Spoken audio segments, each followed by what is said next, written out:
ஜூலின்னு ஒரு அம்மா வந்திருக்காங்க பார்த்தீங்களா? அவங்க பல சுதந்திர போராட்டங்களில் ஈடுபட்டவங்க, மதுக்கடைக்கு எதிராக போராட்டம் பண்ணவங்க, பெண்களுக்கு பாலியல் வன்புணர்வு நடக்கும் போதெல்லாம் வெகுண்டெழுந்து போராட்ட காலத்தில் நின்றவங்க, மக்களுக்கான பிரச்சனைகள் வரும்போது அதற்காக குரல் கொடுத்தவங்க. பல வழக்குகள் அவங்க மேல் நடந்துகிட்டு இருக்கு. நீதிமன்றத்துக்கும் வீட்டுக்குமே தொடர்ச்சியாக நடந்துகிட்டு இருக்கிறாங்க. இப்போ எந்தெந்த கூட்டத்துக்கெல்லாம் போகிறாங்களோ அந்தந்த கூட்டத்துக்கெல்லாம் அவங்க மீது வழக்குகள் போடப்பட்டிருக்கு. அப்பேற்பட்ட ஒரு தியாகி, அந்த பைத்தியம் பேசுது. ஜல்லிக்கட்டுன்ற ஒரு டைட்டிலை வச்சுக்கிட்டு, ஜல்லிக்கட்டு போராட்டத்தினுடைய ஒருங்கிணைப்பாளர் நான், சென்னை மெரினால் நடந்த ஜல்லிக்கட்டு உன்னை கிட்ட கூட சேர்க்கல யாருமே. போதையில்லா தமிழகத்தை உருவாக்குவான்னு கஞ்சாக்கள் எல்லாமே விற்கப்பட. நான் என்ன கேட்கிறேன்னா, ஏன் திருப்பியும் ஜெயிச்சா ஏன் இந்த வருஷம் பண்ணல? அதை சொல்லுங்க. இந்த 5 ஆண்டுல ஏன் பண்ணல? இப்போ இவர் 5000 அவர் 10,000 மக்களை ஆக மொத்தம் கையேந்தி பிச்சைக்காரனா வச்சிருக்கணும். இதுதான் உங்க 2 பேரோட நிலைப்பாடு. தன்மானத்தோட ஒருத்தன் வந்து நிக்கணும்னு, மாற்றத்தை கொண்டு வரணும்னு ஒரு தலைவன் விரும்புறான். அது உங்களுக்கு இடையூறா இருக்கு. மக்கள் வந்து பணம் கொடுக்கறவங்களை ஏத்துக்குவாங்களா இல்ல வந்து மக்கள் வந்து அதெல்லாம் முன்ன இதெல்லாம் வந்து முன்ன. இப்போ வந்து ரொம்ப ரொம்ப தெளிவா இருக்கிறான். நீ எந்த பணம் கொடுத்தாலும் அது மக்கள் பணம், அதை எங்கள்கிட்ட கொடுத்துருங்க, அதை வாங்கிப்பாங்க. நீங்க இன்னும் 50,000 கொடுங்க, மக்கள் வாங்கிப்பாங்க. ஓட்டு யாருக்கு போட போறாங்கன்னு வெயிட் அண்ட் see. விஜய் அவர்களும் ராகுல் காந்தி அவர்களும் நேரடியாவே வந்து அவங்க 2 பேருக்குள்ளேயே பேச்சுவார்த்தைகள் வந்து திரைமறைவில் போகுது அப்படின்லாம் சொல்றாங்க. 100 ஆண்டுகள் கட்சி திமுக கூட்டணியிலிருந்து உடையுதுன்றதை பதிவு பண்ணிட்டேன். மத்துக்கப்புறம் நீங்க சொன்னது, கிரீஷ் ஜோடங்கர் பேசினது, இவர் பேசினது, மாணிக்க தாக்கூரை ஏன் வந்து தகுதி நீக்கம் பண்ணாங்கன்னு சொல்றது, தலைவர் தளபதி அவர்களும் அவங்க ராகுல் சாரும் போன்ல பேசிக்கிறாங்கன்னு சொல்றது.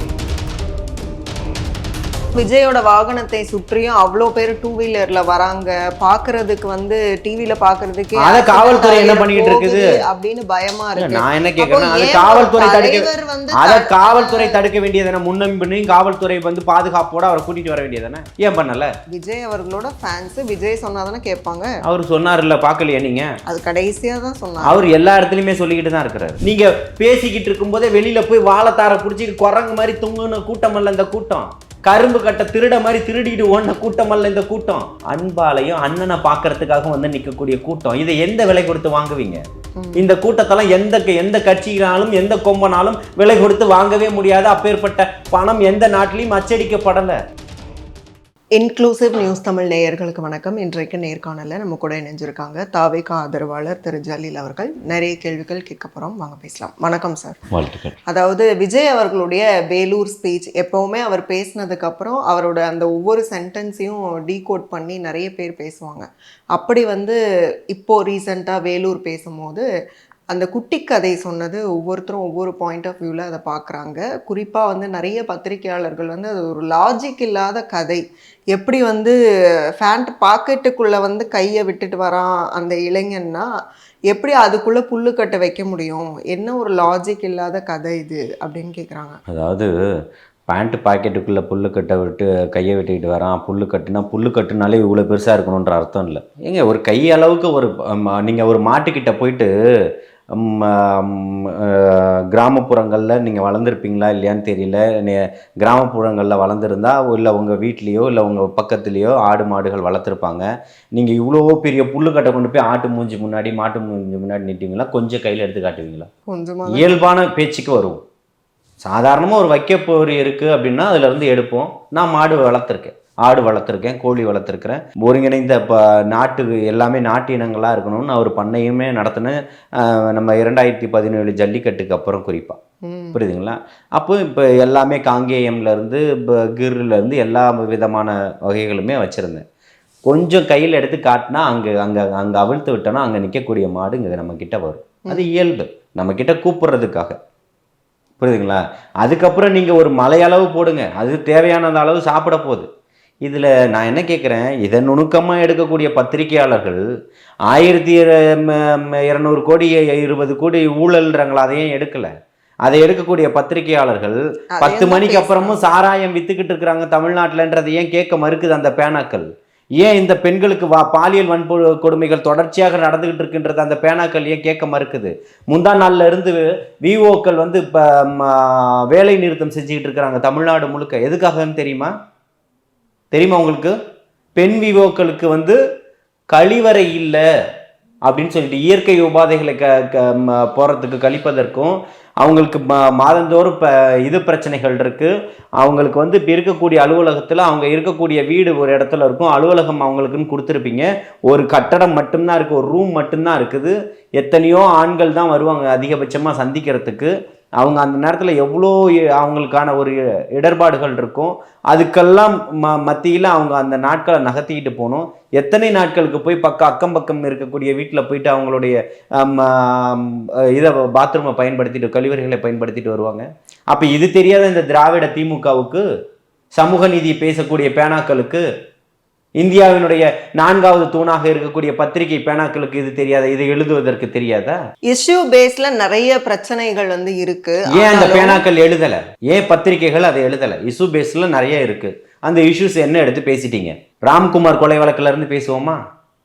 எதுல இருந்து பேசணும்னு சொல்லுங்க, நான் பேசுறேன். பட் நிறைய பிரச்சனைகள் வந்து தமிழ்நாட்டுல இருக்கு. ஆனாலும் புதுசா வந்து இப்போ வரக்கூடிய கட்சிகள் தாவேகா ஆகட்டும், இல்லை எத்தனை கட்சிகள் வந்தாலுமே நாங்க எல்லாரும் என்ன சொல்லுவாங்க, ஊழலை ஒழிக்க போறோம் அப்படிதான் சொல்லுவாங்க. அப்புறம் வந்து போதை கலாச்சாரம் இருக்கு, நாங்க அதை வந்து பரவ விடாம தடுத்துருவோம், அது இல்லாத தமிழகத்தை உருவாக்கும், இப்படிதான் எல்லாருமே சொல்றாங்க.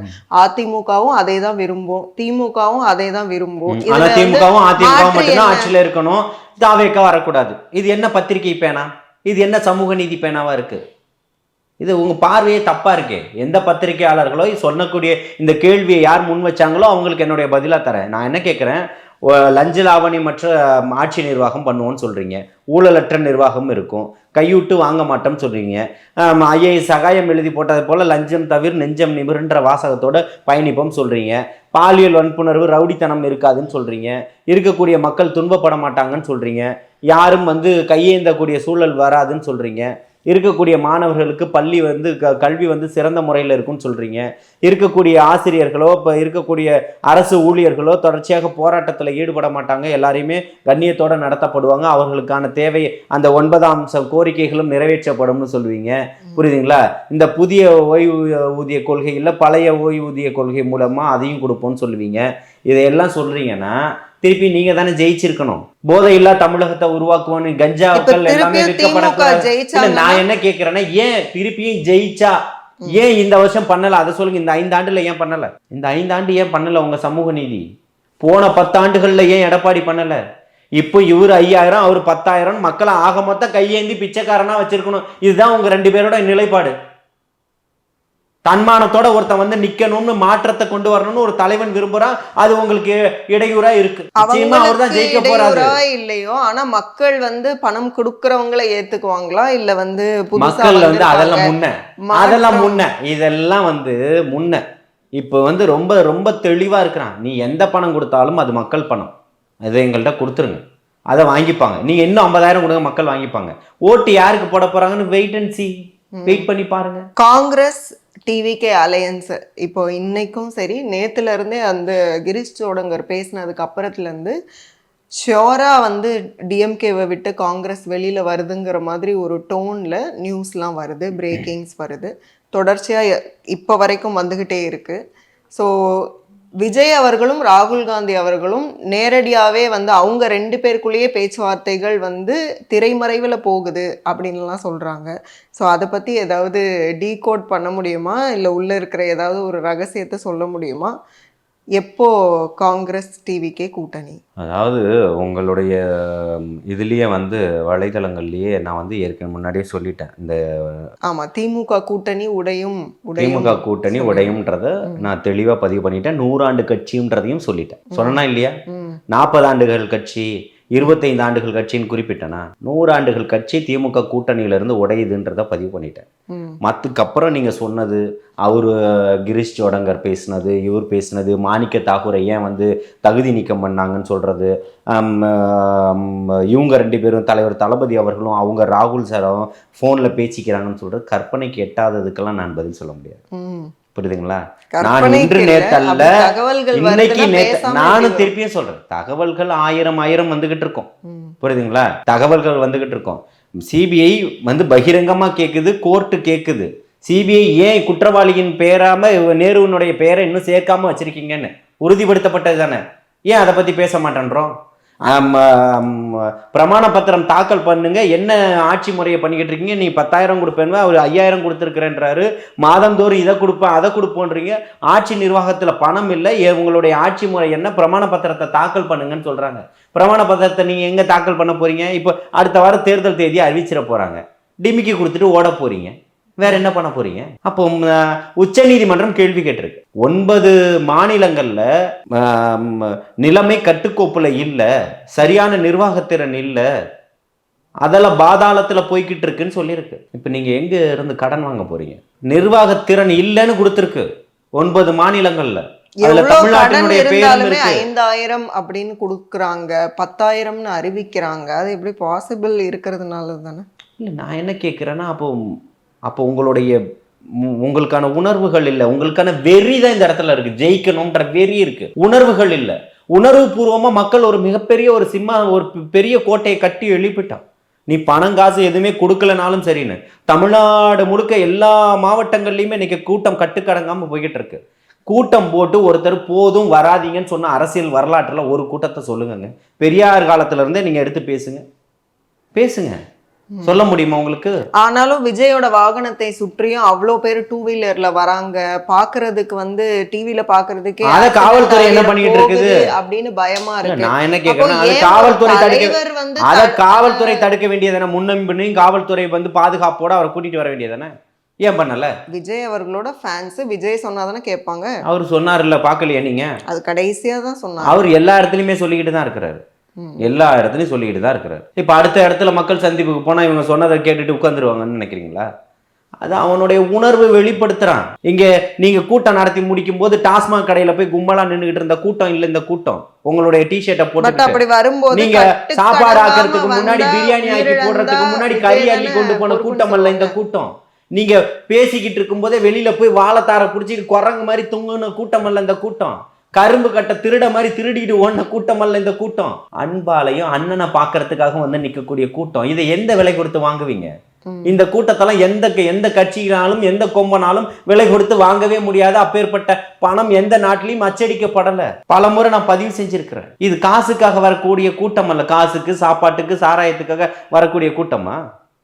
6 கிலோமீட்டர் இன்னைக்கு ஒரு காணொலி பார்த்தான், 6 கிலோமீட்டர் சுத்தி வந்திருக்கேன்னு ஒரு சகோதரி இன்னைக்கு சொல்றாங்க.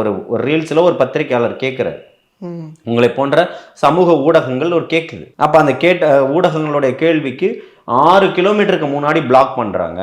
நான் 6 கிலோமீட்டர் சுற்றி வந்திருக்கேன்.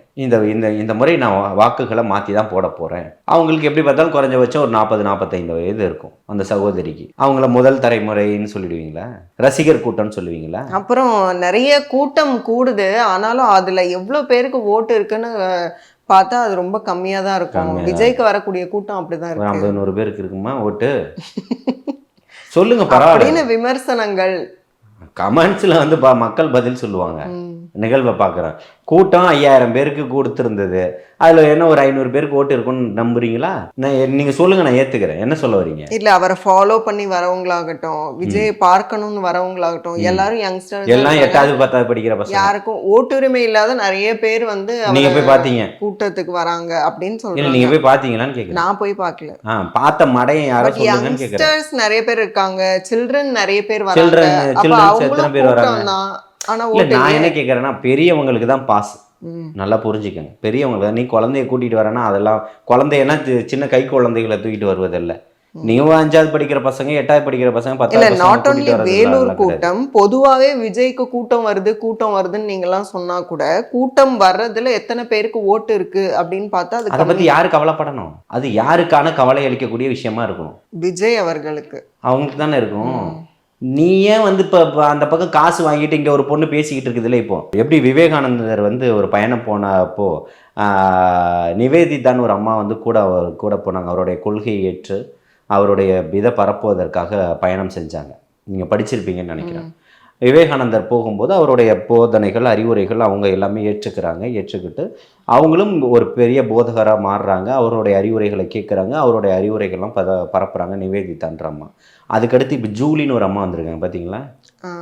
அவங்க பல சுதந்திர போராட்டங்களில் ஈடுபட்டவங்க, மதுக்கடைக்கு எதிராக போராட்டம் பண்ணவங்க, பெண்களுக்கு பாலியல் வன்புணர்வு நடக்கும்போதெல்லாம் வெகுண்டெழுந்து போராட்ட காலத்தில் நின்றவங்க, மக்களுக்கான பிரச்சனைகள் வரும்போது அதற்காக குரல் கொடுத்தவங்க.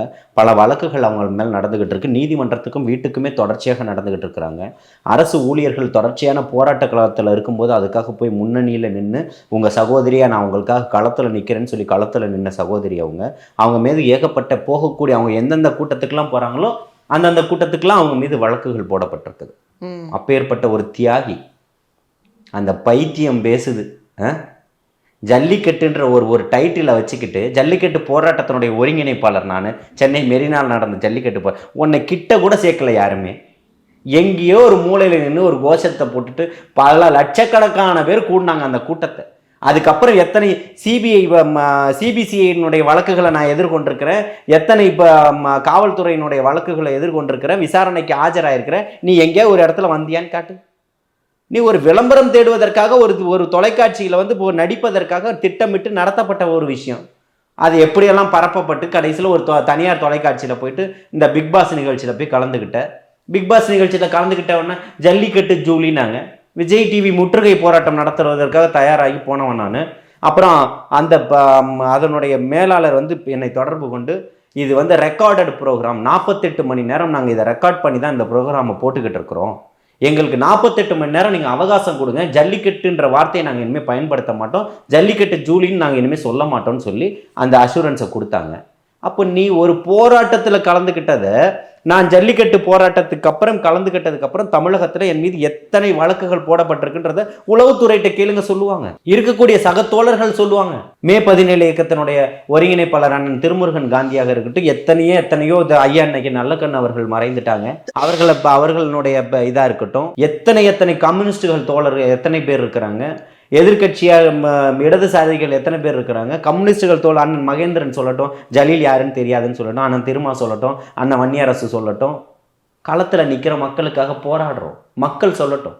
ஆமாம், இந்த கள்ளக்குறிச்சி மாணவி ஸ்ரீமதிக்காக போராடலை, பொள்ளாச்சி மாணவிகள் பிரச்சனைக்காக போராடலை, மணிப்பூருக்காக போடலை, ஹைட்ரோ கார்பனுக்காக போராடலை, நெடுவாசல் கதிராமங்கலத்துக்காக போராடலை, விவசாய சங்கங்கள் போராட்டத்துக்காக போராடலை, விவசாயிகளுக்கு ஐசிஐசிஐ லம்பாடு வாங்கி தரேன்னு சொன்ன இன்சூரன்ஸ் பணத்தை தரலை, அதனால தமிழக வாழ்வுரிமை இயக்கம் கட்சியினுடைய தலைவர் வேல்முருகனோட சேர்ந்து மறியல் போராட்டம் நடத்தியிருக்கிறேன், அதில் கலந்துக்கல, விவசாயிகளுடைய போராட்டத்தில் கலந்துக்கல, காவேரி மேலாண்மை வாரியம் அமைக்கும் போது அதனுடைய அந்த சங்கத்தினுடைய ஒருங்கிணைப்பாளராக விவசாய சங்கங்களுடைய கூட்டமைப்பினுடைய ஒருங்கிணைப்பாளராக தோழர் பிஆர் பாண்டியன் அவர்கள் என்ன சென்னையினுடைய இதாக பொறுப்பாக என்ன போட்டு செயலாளராக என்ன போட்டிருந்தாரு. சொல்லட்டும், விவசாயிகள் போராட்டத்தில் ஜலீல் பங்கெடுத்துக்கல அப்படின்னு சொல்லிட்டு, இரண்டாம் சுதந்திர போராட்டம் நடக்குதான்னு சொல்லிட்டு மறைந்த வியாபாரிகள் வணிகர் சங்க தலைவர் வெள்ளையன் அவர்கள் அறிவித்தாங்க. அவர்கள் நடத்தின போராட்டத்தில் என்ன பங்கெடுக்க வச்சாங்க. விக்ரமராஜா அதுக்கு முன்னாடி போராட்டம் பண்ணார், அந்த போராட்டத்தில் என் கூட இருந்தார். அவருடைய போராட்டம் அவர் கூப்பிடும்போது நான் கலந்து பத்திரிகையாளர் சந்திப்பில் நான் சந்திச்சிருக்கேன், போயிருக்கேன். வெல்ஃபேர் பார்ட்டி ஆஃப் இந்தியா போராட்டங்கள் நடத்திருக்கு, அதில் நான் இருந்திருக்கேன். சமூக செயற்பாட்டாளர் கூட்டு இயக்கமாக இருக்கும்போது பலகட்ட போராட்டங்களை முன்னெடுத்திருக்கோம், நடத்தியிருக்கிறோம். எத்தனைகள் இருக்கு, நீ சொல்லு வாயை திறந்து. இன்னைக்கு ஏதோ பெருசாக வந்துட்டு ஒரு லிஸ்ட் எடுத்துக்கிட்டு மக்களுக்காக நீ என்னமா பண்ணியிருக்கிற? தெருவில் நாய்கள் எத்தனை ஓடிக்கிட்டு இருக்கு, எத்தனை பிள்ளைகளை கடிச்சிருக்கு, குதறி இருக்கு, அதுக்காக நீ ஒரு வீடியோ போட்டிருப்பியா, பேசியிருப்பியா? இந்த சமுதாயத்துக்கும் சமூகத்துக்கும் நீ என்ன பண்ண? கொரோனா காலகட்டங்களில் எத்தனை பேர் செத்து மடிச்சாங்க, ஒருத்தரை போய் நீ பக்கத்தில் நின்று பார்த்துட்டு வந்த, யாருக்காவது மருந்து மாத்திரை வாங்கி கொடுத்துருப்ப, ஒரு ப்ளீச்சிங் பவுடர் வாங்கி தெருவில் போட்டேன்னு போட்டிருப்பியா? நீ அப்படியே பெரிய சமூக ஆர்வலர? நீ என்ன கருத்தை நீங்கள் சொல்லிட்டீங்க? உனக்கான ஒரு விளம்பரம் தேவை, அதை தேடிக்கிட்டு இருக்கிற. அதை தாண்டி வேற என்ன இருக்கு? தளபதியை பேசினாலும் தூற்றினாலும் அது விளம்பரம் தான். அதை நீ உனக்கு தேவை, நீ பண்ணிக்கிட்டு இருக்கிற. இதனால உங்களை நாளைக்கு ஐநா மன்றம் கூப்பிட்டு வாங்க, உட்காந்து பேசுங்க, உங்க நாட்டினுடைய பிரச்சனைன்னு சொல்ல போதா ஜூலி கிட்ட? நீ காசுக்காக உழைக்கக்கூடிய மானங்கெட்ட ஒரு செயலை பண்ணிக்கிட்டு இருக்கிற. மக்களுடைய உணர்வுகளை பிரதிபலிக்கணும் களத்துல. எங்களால் முடிஞ்சதை நாங்கள் பண்ணியிருக்கிறோம். எந்த இடத்துலையும் விளம்பரம் தேடலை. மதுக்கடைகளை மூடி இருக்கிறோம். இதுக்கெல்லாம் நாங்கள் விளம்பரம் தேடிக்கிட்டு பண்ணிக்கிட்டு இருக்கிறோமா? உன்ன மாதிரி நான் எதுக்காக வீடியோ போட்டிருக்கேனா? எத்தனை போராட்டங்களை இந்த சென்னையிலையும் தமிழ்நாடு முழுக்க எல்லா தோழர்களுடையும் இணைந்து பயணிச்சிருக்கிறோம். எதுக்கு எடுத்து ஃபோட்டோ எடுத்து போட்டோம், அது தேவையில்லை. மக்களுக்கான மறுக்கப்படக்கூடிய குரல்கள் வந்து ஒலிக்கப்படணுன்றது தான் எங்களுடைய கேள்வியாக இருக்குது. அதுக்காக தான் களத்தில் நிற்கிறோம். அதுக்காக இன்னைக்கு சரியாக வந்து நிற்கக்கூடிய ஒரே கட்சி தமிழக வெற்றி கழகமாக மட்டும்தான் இருக்குது. அது தலைவர் தளபதி தான். மிக்க நன்றி உங்களுடைய நேரத்துக்கும் கருத்துக்களுக்கும். மீண்டும் இன்னொரு சந்தர்ப்பத்தில் பேசலாம். நன்றி. வாழ்த்துக்கள்.